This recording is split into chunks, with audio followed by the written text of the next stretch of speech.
webinar today. My name is Nelly, and I'll be the moderator on behalf of My Prep team. Our speaker is Dr. Don Martin. He's a former Dean of Admissions at Chicago, both Columbia and Northwestern. Don is also the founder of Grad School Road Map and is now helping candidates all over the world to get into their dream business school. So today we're going to talk about how to improve your applications. But before starting, I just want to let you know that you can ask questions anytime during the webinar using the Q&A box, and we'll take time to answer at the end of the session. All questions are welcome, so don't hesitate. I think we are all set now, and I'm giving the floor to you, Don. Nelly, thank you so much, and hello, everyone. It is a pleasure to be back with you for the fourth of this series of 6 webinars on preparing for graduate study, and in this case, perhaps a majority of you, if not all of you, for MBA study. I am delighted to be here today, and I'll say good morning, good afternoon, or good evening, wherever you may be joining us from. I hope you're doing well, and most of all, during these very difficult times, I trust that you and all of your loved ones are safe and in good health. Today, as you know, we're going to talk about some ways to be positively or negatively noticed as an MBA or master's degree applicant.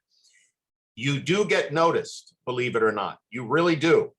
But obviously, the hope is that you're going to be noticed on the positive side, not the negative side. And that's what I'm going to be sharing about today. So with that in mind, let me share a little bit with you about my background. I'm not going to read this out loud point by point.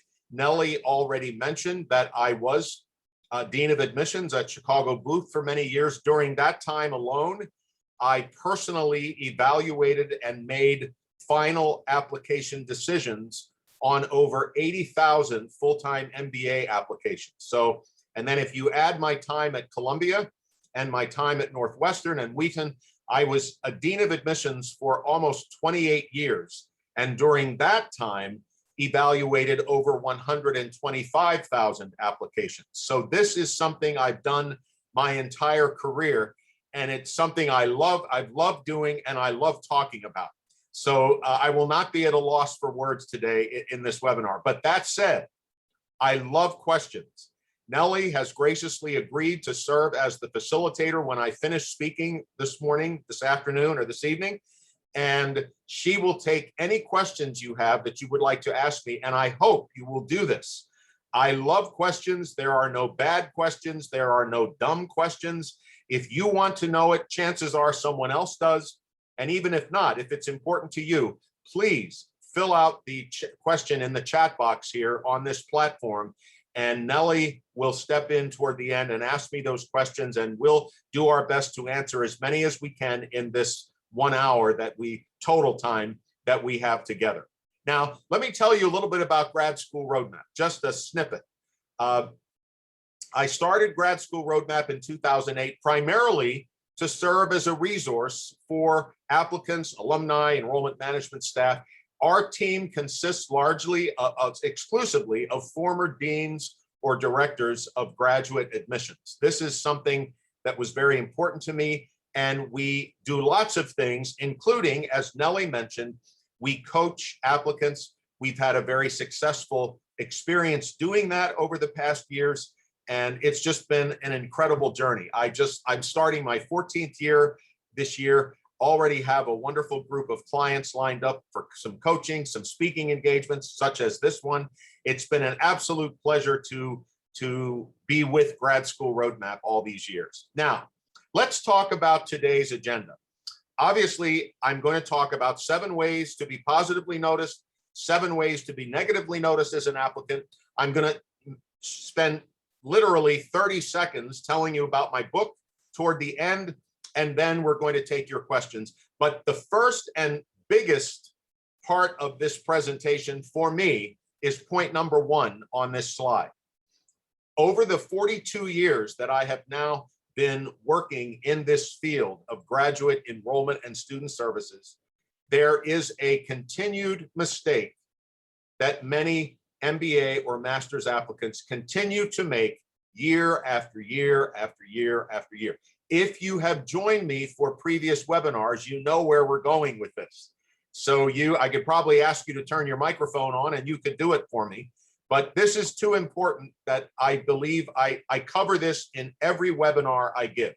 And truly, if you don't leave with anything else today from what I've said, I truly hope you will take this to heart. It could make all the difference in your future graduate education and career. So let's jump in. What is the biggest mistake prospective master's MBA students make? Now, there are many mistakes that you can make as an applicant. There's not just one. But in my experience over all these years, what I'm about to share with you is the most egregious of the mistakes, shall we say. It is the biggest mistake of all. And it is the following. Just a few words.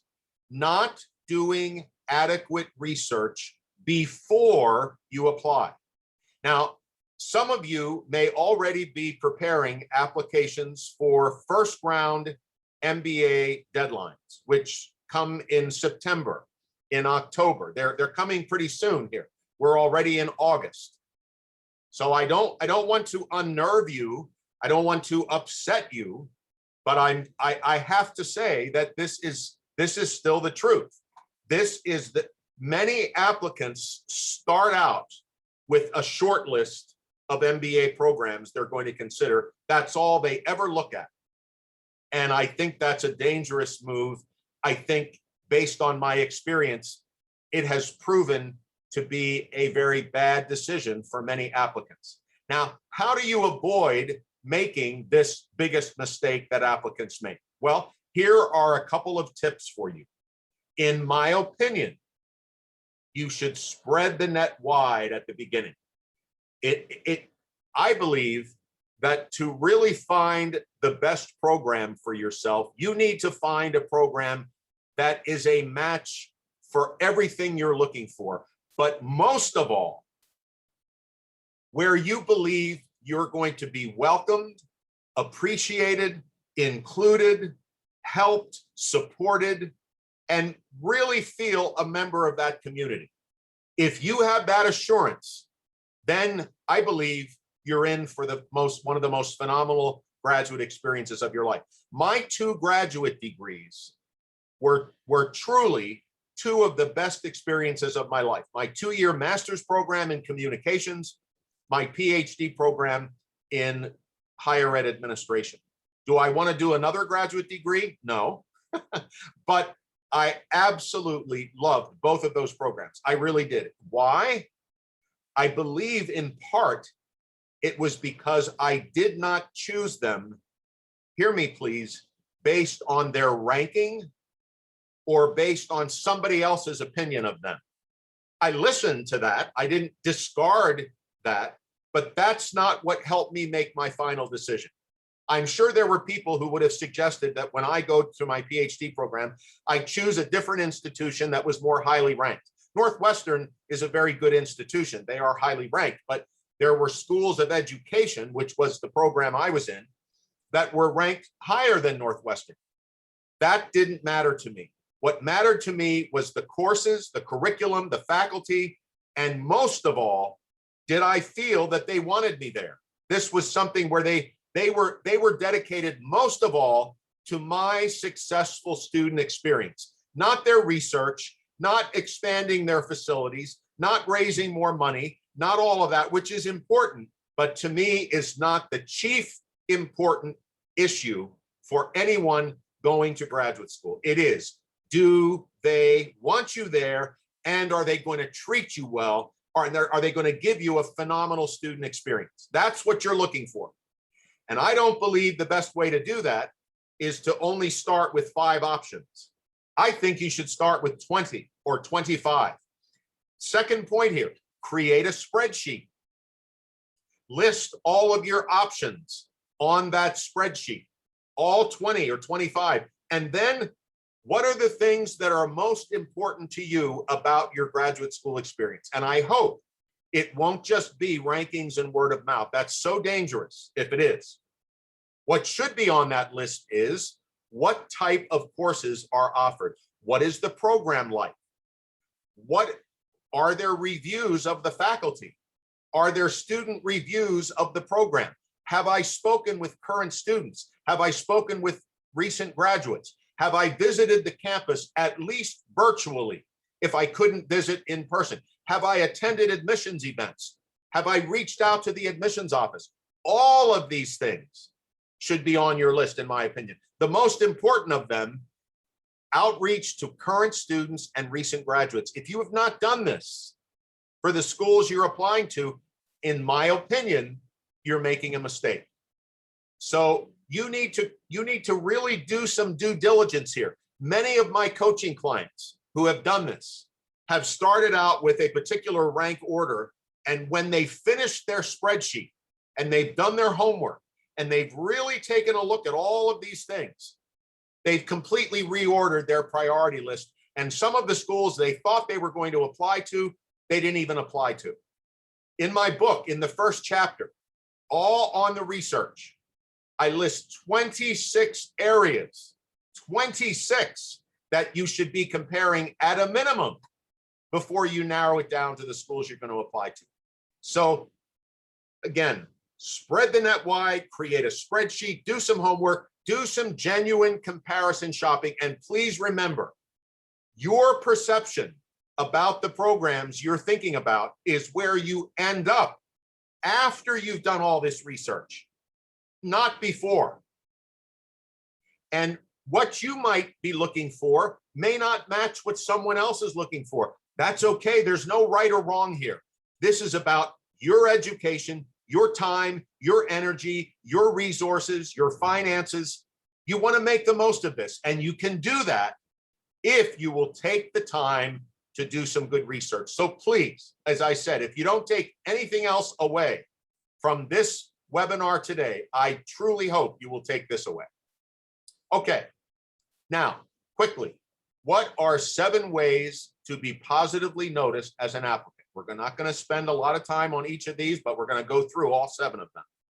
Number 1, send a cover letter with your application. Now, I'm not talking about a letter, an email message, an Instagram message, something like that. No, I'm talking about an actual letter that you send in the mail to an address of this business school, of this master's program. If you know the name of the admissions director, you should use it on the envelope. Hand write the envelope. Yeah. One student asked one time, do I need to hand write the letter?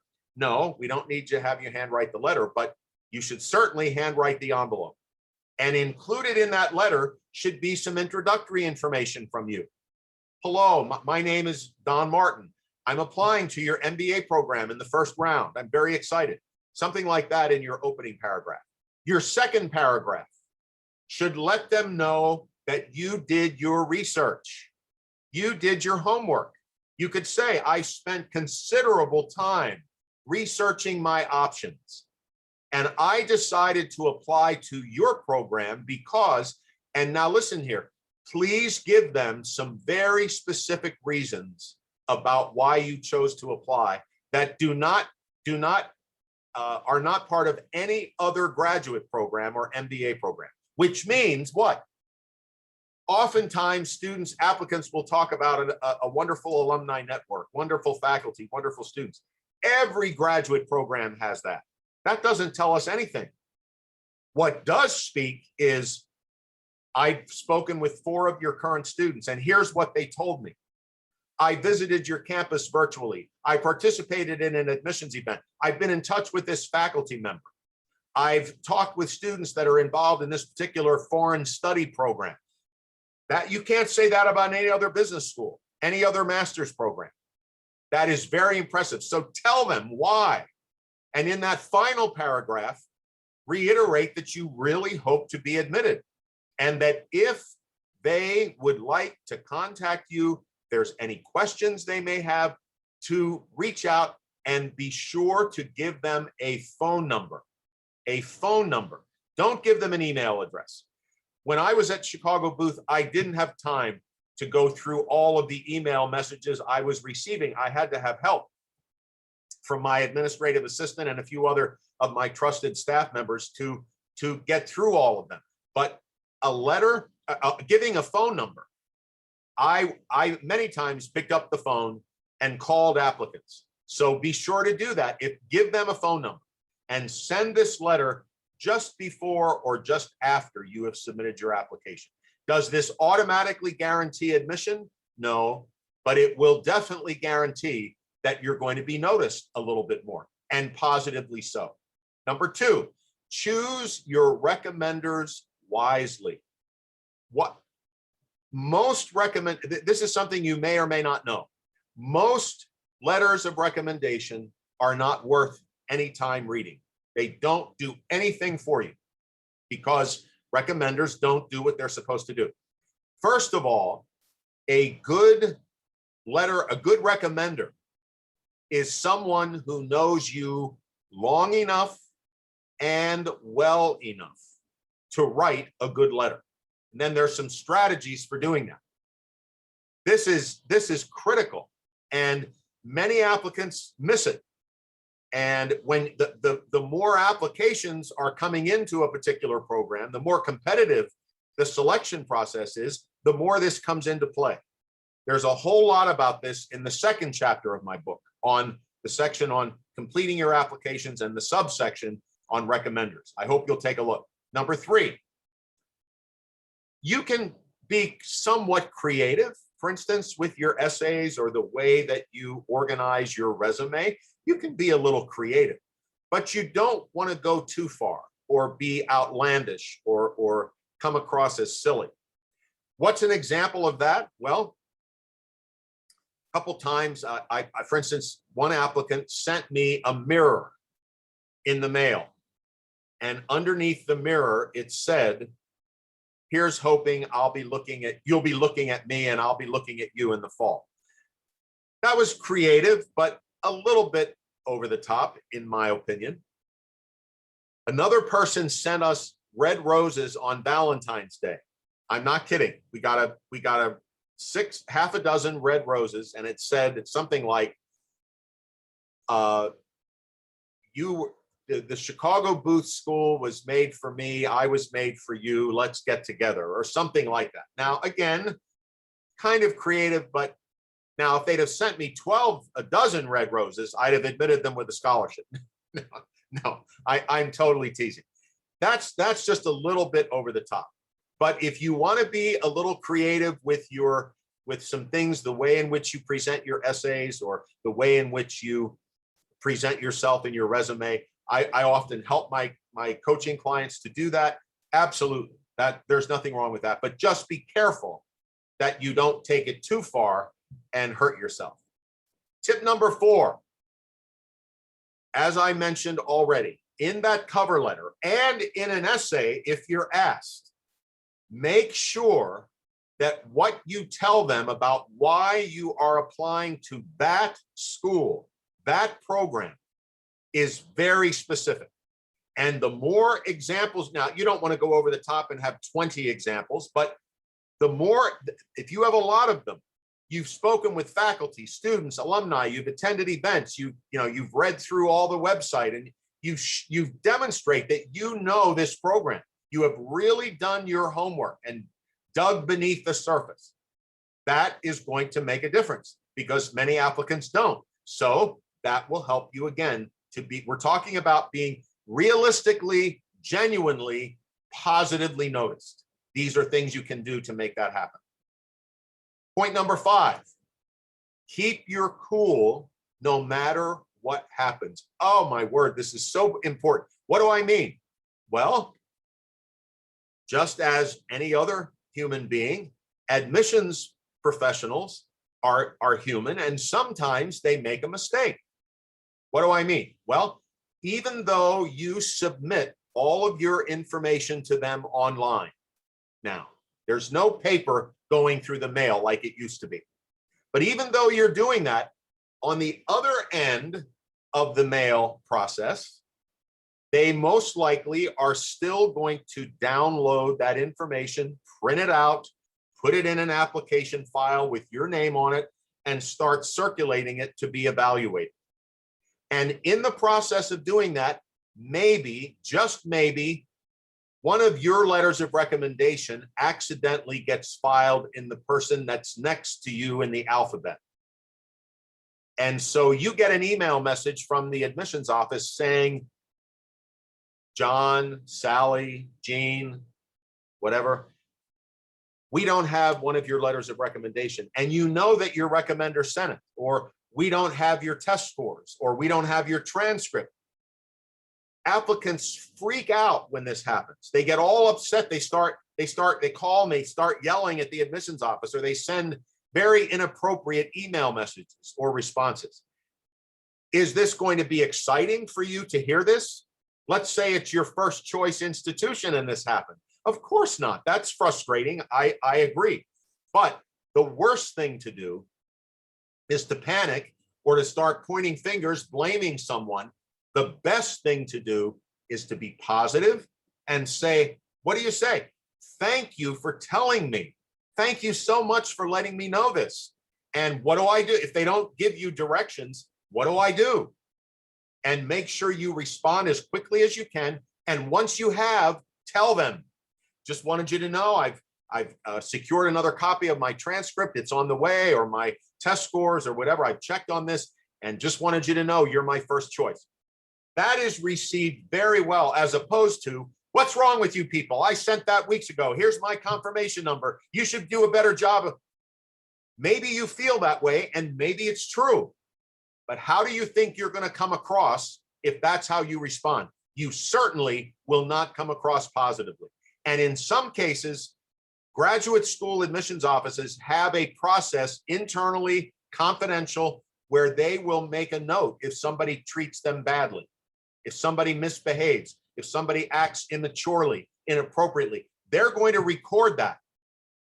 You don't want to be recorded in that way. Believe me, if I saw a message like that about an applicant that had misbehaved and really been inappropriate, they were probably waitlisted at best. Sometimes they were outright denied if they swore at someone. And believe me, I could write a book on the way applicants behave when they thought something had gone wrong. So keep your cool, no matter, they're not trying to play games with you. They're not trying to test you. If this happens, however, this is an opportunity for you to show them that you're mature, that you can handle a disappointment without falling apart and getting all upset and pointing fingers. So keep that in mind if something doesn't happen as you hoped it would. Number 6, obviously, as I mentioned, demonstrate sincere interest, not desperation, not overly congratulating them, overly flattering them, overly complimenting them. That's over the top. But you can definitely demonstrate sincere interest and let them know you want to be there. You can say, I'd like to join you. I hope you'll admit me. Nothing wrong with that at all. You can absolutely do that. So let them know you want to be there. Finally, remember, just as I mentioned at the beginning of this presentation about you making sure to evaluate all of the institutions you're considering, you want to really spend some time doing this. Just remember, on the flip side, they're doing that with you. Every communication you have with them of any kind, email, WhatsApp, FaceTime, Zoom, Skype, text, whatever it is, any interaction you have with them is also being evaluated, again, for positive purposes or negative. And you want to be on the positive side of that. So here are 7 very practical, but absolutely impactful tips how to get there. In my book, in the 2nd chapter as well, but I hope you'll keep these in mind. It can make, now, sometimes, believe it or not, this can make the difference between being waitlisted or being admitted, or being denied or being waitlisted. It can make a difference. I'm telling you, I've been down this road, 80,000 MBA applicants. There are times it made a difference. So please keep this in mind. Now let's talk about the other side. Here are things you absolutely do not want to do. Many students do these things and it's not intentional. They're not intentionally behaving this way, but the admissions staff doesn't know that. And consequently, it has a bad effect. Now, again, before we go further, if you have any questions about anything I've said so far, what do? Start typing them in the chat room for Nellie, because after we finish this 7 tips of how to get negatively noticed, I'm going to share with you a little bit more about the book, about the 2 final webinars I'm going to do for Unimi Prep this year, and then we're going to take questions. So please, please, please, I hope you're writing them down in the chat box. All right, what's the first way to get negatively noticed? This is huge, folks. Rude or arrogant behavior. Now, depending on the country, depending on the culture, depending on international or interpersonal dynamics, various people may view rude or arrogant behavior in different ways. What would be considered rude or arrogant behavior to one person may not be that way to another. What you need to be sure you know is if you're applying to a program in the United States, you need to have a general idea of in this country, what is rude or arrogant behavior defined as? What is it? And you want to be sure. Now, the other thing to keep in mind is sometimes when you're nervous, if you are particularly, of course you're going to be, the more competitive the program, the more interest you have in the program. If it's your first or second choice, there's going to be a bit of angst, of nervousness there. And sometimes when people are nervous or they're a bit just, under stress or feeling a bit anxious, they may come across in ways they don't mean to. How do you overcome that? Practice. Practice having a phone call with the admissions office. Practice your first, if you're going to an admissions event and they're going to see you on the screen or they're going to see you in person, practice smiling. Practice reaching, I'm serious, so that when the time comes, you know a little bit of what you're doing and you're not so uncertain, unsure, nervous, because it can make you do things or say things you might not otherwise do and come across in ways that aren't true of you. But this is, the adage, you don't get a second chance to make a first impression. So you want to do all you can to make sure that first impression is a good one. All right, number 2, dishonesty. Folks, there is just no reason to do this more than anything. I understand there may be some temptation to be dishonest about something you tell the admissions committee. And at the beginning of my tenure, excuse me, just a moment, I just need to have a little sip of water. At the beginning of my tenure in admissions, when I would learn that an applicant had cheated or misrepresented himself or herself, I really did look down on them.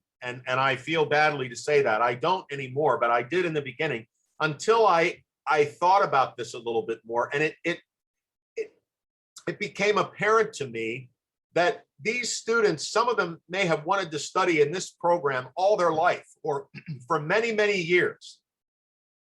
And now they had the opportunity, and as they were, excuse me, as they were preparing their application, they started thinking, oh man, all these other applicants are going to have better grades than I do. They're going to have better resumes than I do. They're going to have better test scores, better recommenders, whatever. They're going to be able to communicate better than I do. And so the temptation is, well, if I had a 3.25 GPA, I'm going to switch that to a 3.52. Nobody will notice. Or I'm going to just embellish my resume. I'm going to say some things on there that aren't true, that I really didn't do, but I want to make myself look better. Or I'll write my own letters of recommendation, or I'll have somebody else write my essays. No. That is the worst thing you can do. The worst thing. Admissions offices are getting more and more savvy over the years, and they usually figure out when somebody has misrepresented themselves in some way. And if that happens, what's the outcome? Well, usually either your application is completely thrown out before admission, or if it's after admission, your admission is rescinded. And, and worse yet, if you're a student and they find it out, you're expelled. There is no reason to do this. I promise you. Will you be tempted? Yes, you might be. We're all human. We all get tempted. But don't give in. Just remember, there's only one of you. And if you believe you need help to prepare the best application you can, get some help to do that. Remember, you need to be yourself in this process. Oscar Wilde said it best. Be yourself. Everyone else is already taken. Everyone else is already taken. Just be yourself. You do not need to be dishonest. You truly don't. Number 3, too much contact with the admissions office. Oh my word. Some students just are every week. Hello, just wanted to check in and let you know I read something else on your website today, or it's just too much. And it makes you look desperate. It makes you look over the top, or it's just too much. You don't, if you have a question, yes, of course, if they're reaching out to you and then you want to respond, yes. But this, you do not, it will hurt you big time, not help you, if you keep reaching out to them all the time with information that is really not that important. If you have an update after you admit let me try that again. If you have an update after you submit your application, of course, if you got a promotion, if you got a bonus, some major thing that you want to let them know, then of course but not every week, not all the time. Number 4, oversharing, giving too much information. This can happen, especially either with essays or with interviews, something we're going to be talking about in our next webinar. What you want to do is, when you're asked a question, you want to answer it to the best of your ability, but don't go off on a tangent. Don't start, let's say you're asked, tell me about a time when you failed at something and what you learned from it. You don't want to spend 15 minutes discussing that situation and every nuance and everything that happened. No.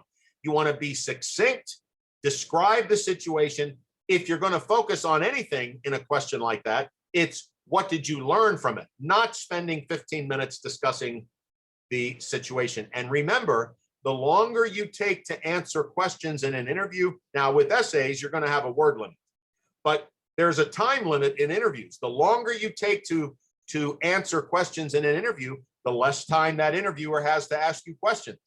You want to try and get as many questions as you can. So be careful. Don't provide, as I say here, TMI, too much information, or just be careful that you're not oversharing. Number 5, sending the wrong or non-proofed information.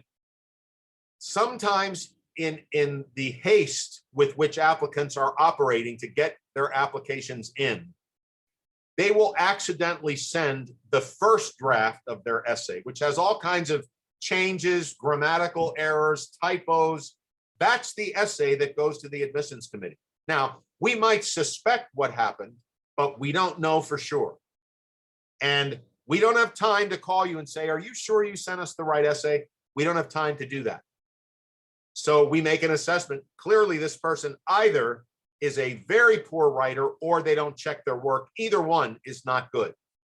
Or worse yet, you send an essay that you wrote for one program to another admissions office.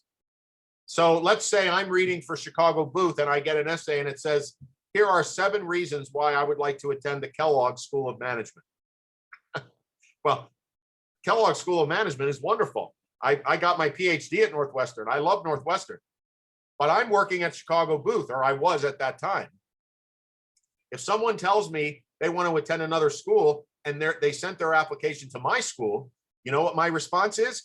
I hope you get in there, and I deny them because clearly they don't want to attend my program. So just be sure you check and double check what you're sending to be sure that the essays are the final draft, the final version, and that they are going to the right institution.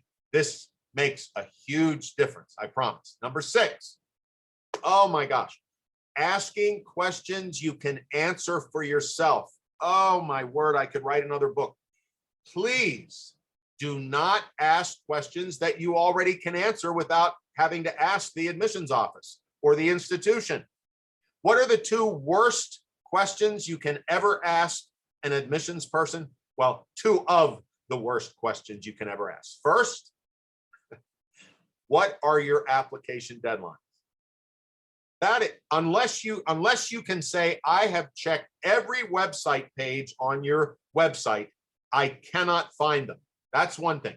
But most of the time, they're clearly there. They're all over the place. You do not want to ask that question. That makes it look like you did no homework of your own. The second question is worse even than the first, and it is, do you offer financial aid? Sometimes I was so tempted to say, no, we have no financial aid, you have to pay cash. Of course they offer financial aid. Now, if you've exhaustively researched and read the financial aid section of the website or any information they may have sent you about that privately, and you still have some questions, oh yes, go for it. But do not ever ask such a general question when you know that the answer is already provided. That truly hurts you big time in the process. All right. Final tip here. Leaving something completely unaddressed or making excuses for it in your application. What do I mean by this? Well, let's say you took a year off in between jobs. There's a gap in your work history, and you don't say anything about that. Well, the temptation of those evaluating your application are going to be, well, what's going on here? What are they hiding? What happened? You need to be, if there are any questions realistic questions, now don't get too perfectionistic about this, but if there's something like a gap in your work experience or whatever that you believe the admissions committee is going to want to know about and is going to notice, then you need to say something about it. Or let's say you have lower than average test scores. Your GPA overall is not as high, even though maybe you did better as you went through your undergraduate experience. Maybe those first 2 years were a bit rough and the overall GPA is not very good. You need to, you don't want to provide excuses. Oh, life is so hard. No. But you do want to provide an explanation. I'm not the best test taker. I just don't do well on standardized tests. Or during my sophomore year, I lost a loved one. I was in a car accident. My grades suffered as the result, but as you will see, they rebounded. That's all. That's absolutely fine. That's not going to be the kiss of death. You just need to be able to let them know. As I said, you need to be able to provide an explanation, not an excuse.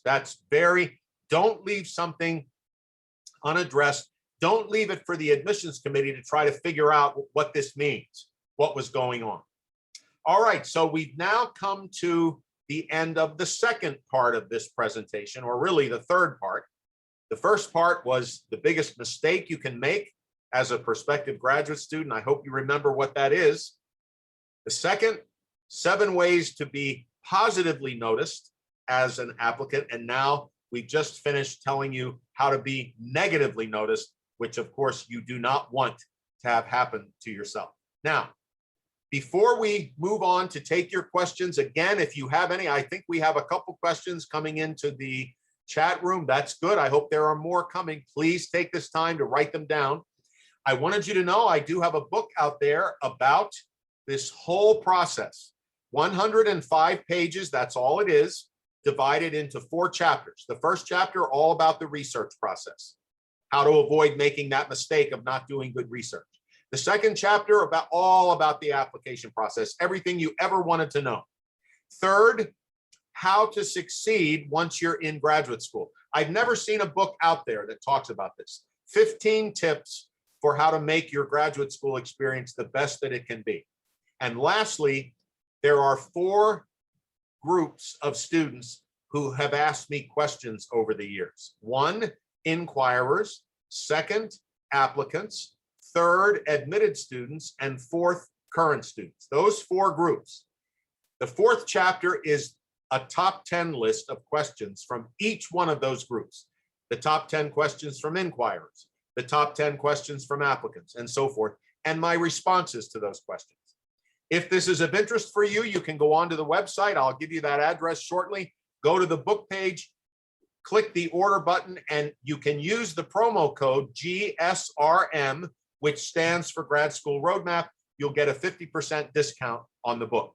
So I hope you'll take a look at this. It might be something that would be of interest. Now, there are two more webinars here.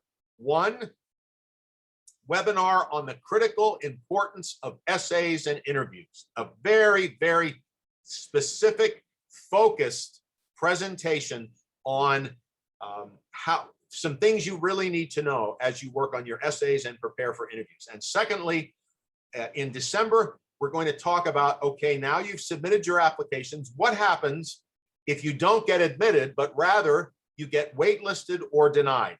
What do you do? Believe me, for both of those, please hear me here.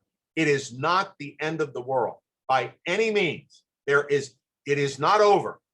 So I want to talk with you about that. I'm also going to talk about financing your graduate education. Obviously, this is important, whether you're a US citizen or an international student.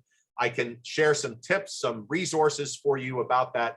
So I hope you'll join us on October 18th or December 13th, both for these very critical webinar presentations. Now, here's my contact information.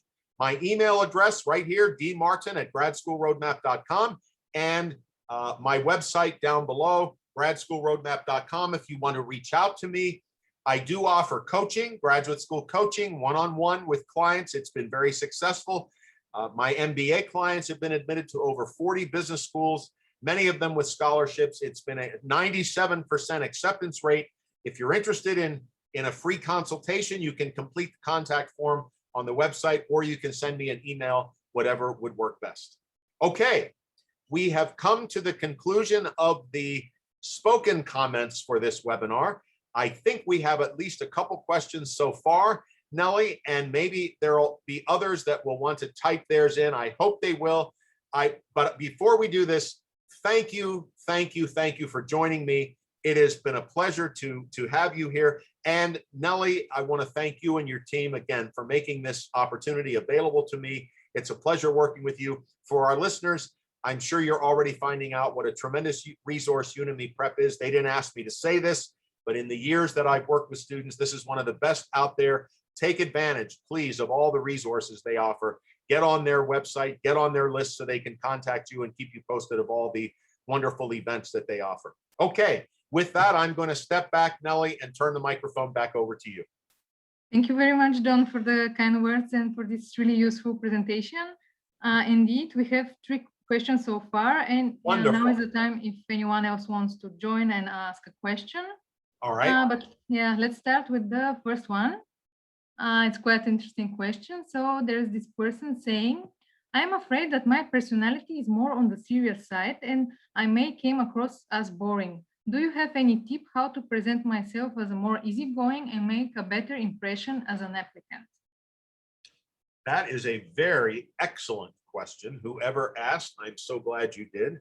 Now, I'm going to say a couple things here. First of all, in my experience, when you are being yourself as a person, you come across much better than if you're trying to be someone else. So you mentioned that you are a more serious-minded person. What I would, if I were working with you as a coach, what I would be helping you to do is to speak clearly and effectively in your essays, and we would be practicing how best to present yourself in an interview or on the telephone so that you don't belie who you are, but nor do you come across as so serious that it could be interpreted as lack of interest or that you're a negative person. There are some nuances and some ways to do that which will help you become a little less like you're interrogating them or that you're being negative with them. There are a few things you can do. And one of those things is to practice the way in which you either ask a question or respond to one. And if you would like to learn more about that, please send me an email. My address is right here on the screen. I would be happy to schedule a free consultation. There's no cost to you, a free 30-minute consultation. And believe me, I won't be badgering you about coaching. I don't do that. But my goal is to just answer your question. So if you want to talk with me a little more offline about this particular question, I'd be happy to do it. But bottom line, don't be overly concerned that you have to become a whole different persona when you apply. I think that's a mistake. Very, very good question. Thank you very much. Okay, let's see the next question then. You said that schools evaluate us as candidates, but we also evaluate them. So is there anything that I should be careful about when I do my research, or any red flags in my communication with them that I should not ignore? Oh, these first two questions are million-dollar questions, Nellie. Our audience was definitely listening. This is wonderful. Yes, there are some things you want to be on the lookout for when you're evaluating institutions. First of all, how do you respond to the information you read on their website? How does that affect you? Do they sound welcoming? Do they sound genuine? Do they sound like they care? Or is, we have the best school in the world and we have blah, blah, blah. How do they present themselves? Secondly, when you reach out to them, how quickly do you hear back? What's the tone of the message you have received back? Do they use your name? Or let's say Nellie reaches out. Nellie's a prospective student. She reaches out to ABC School with a question. They say, dear sir / madam, or they don't even do that. Thank you for your inquiry. Talk about an impersonal response. The response should be, dear Nellie, hello, and thank you for contacting us. We're thrilled to be in touch with you. Something like that. How do they, are they kind? Do they answer your question? I've seen responses to questions where the institution refers you to 3 URLs and you have to go and dig and try to find it. Instead of saying, here's the answer. And if you have any more questions, here's my personal email address. Send me an email. How are you treated? That's how you're going to be treated as a student, folks. It doesn't change. And if they're treating you badly at the start, and you don't get any sense that they really care about you as a person and want to help you, truly help you, that speaks volumes. Those would be huge red flags for me. Excellent question. Very, very good question. And thank you for your answer. Okay, more questions are coming in. Oh, good. Do you have information how many people get admitted on the 3rd round of admissions? Is it smart to wait? That's a great question. I can't say how many. I will say usually it's fewer, because by the 1st and 2nd round, most spots are filled, but not all of them are. There still will be openings. And I will say this, an absolutely outstanding 3rd round application, superior, everything, all the T's crossed, all the I's dotted, an outstanding is far better than a mediocre or mistake-filled 2nd round application. If you have, now here's what I would say. If you can try and apply by the 2nd round, that's optimal. If you can't, when you apply in the 3rd round, in that cover letter that I suggested you send, explain to them. Unfortunately, I had a work situation occur. I had a family emergency occur that prevented me from applying sooner. But please know that I'm very interested in this program. I have been all along. And then couple that with an outstanding application that knocks their socks off. And there's a strong chance you could be admitted. Good question. Thank you very much. And one last question. Okay. How to deal with rejection even if you did your best? I think that's a big topic, but Oh, you know what? I'm so glad you asked that question, whoever did. I want you to know I understand that question because I was denied admission. When I was applying to my PhD program the first time, I did not get in. Now, interestingly enough, when I applied the second time, not only did they admit me, I reapplied. They brought me in as a second year student. They gave me credit for one whole year of coursework. So it was, I'll be sharing more about that in my webinar in December about what to do. What you have to remember is that in most cases, admissions offices cannot admit everyone who applies. They can't do it or they'll over-enroll. And the more competitive that process is, at the PhD level, for instance, at Northwestern, they were admitting about 4 or 5 candidates every year because they paid for everything if you got into the PhD program. How many applications came in? About 200. And most of those candidates were fully competent. They were competitive. They were very, very capable of doing the program. They weren't lacking. The same with MBA programs, the same with master's programs. Many times they receive far more applications than they can handle. They can only take a certain number. And I will tell you this little tip because I'm going to bring it up again in December. Many applicants believe if they are denied the first time and they reapply, they're automatically going to be denied. It's the exact opposite. Your chances of getting in when you reapply go up, not down. 90% of reapplicants get in. So it's discouraging. Nobody likes to be told no. I get that. When I found out I was denied at Northwestern, that hurt. It was my first choice. And to your point in your question, I did my very best, but I was up against 199 other candidates for 5 openings.